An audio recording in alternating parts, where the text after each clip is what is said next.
Hey, Andy here from buildahottub.com. In this video, we're going to take a look at how we can build a concrete lounger for our DIY hot tubs. Let's go ahead and take a look.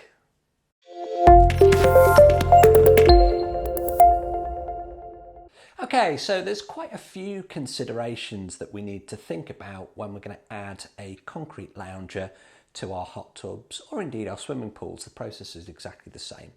Firstly, you need to think about the positioning. You want it so that you're going to get some sun, because let's face it, nobody builds a concrete lounger so that we can sit in the rain. So positioning is really important.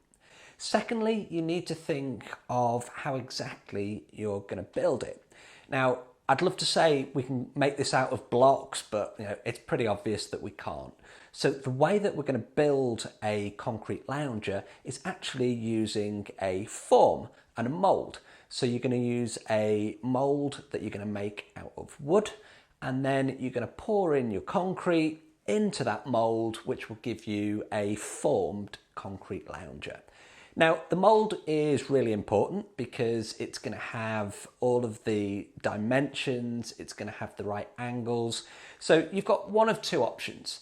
Either you can create yourself a prototype, you can try it out, find what's best for you, or you can download my pre-made, pre-designed mould, and the link is underneath this video in the description, and you can download that totally for free. That's there for your convenience. Once you've got the mould, the next thing you're going to really think about is whether you want to have some actual jets in that lounger. Now, it's totally possible. Certainly, if you've got a hot tub, then you're going to want to consider potentially putting in some jets into that lounger. As you can see behind me, this is Kyle's build. If you follow the channel, if you follow the blog at buildahottub.com, you'll know that we're following Kyle's build. He's one of the case studies. This is his concrete lounger, and what you can see here is he's actually put the plumbing in place, ready for the pour. He'll then have the form around that plumbing, and then he's just filled it full of concrete, smoothed it all out. He's left the pipes sticking out so that he can adjust those later. But as you can see behind me, the end result is pretty cool, and all that is left for Kyle here is the tiling. Now, the tiles, I would definitely suggest using swimming pool tiles, just like the ones that you can see behind here. They're easier to actually contour and get a really nice finish onto your concrete lounger. So it's really important, because if you're going to be sitting on it, you want it to be nice and smooth, no sharp edges, and you're going to get that if you use those small mosaic swimming pool tiles. So what about the plumbing? So the plumbing's really important. With anything that is hot tub jet related, you can't just continue to add jets to your design. It doesn't work like that. Your pump has a maximum output, and it has a maximum number of jets that it can power. Now, if you follow the blog or the channel, you'll notice that I always say it's around 16. This is the number that you can comfortably get on a single pump. The size of the pump depends on the distance from your actual hot tub to your control room or your pump house, and that I can certainly help you with, and we can do the calculations to make sure you have enough flow.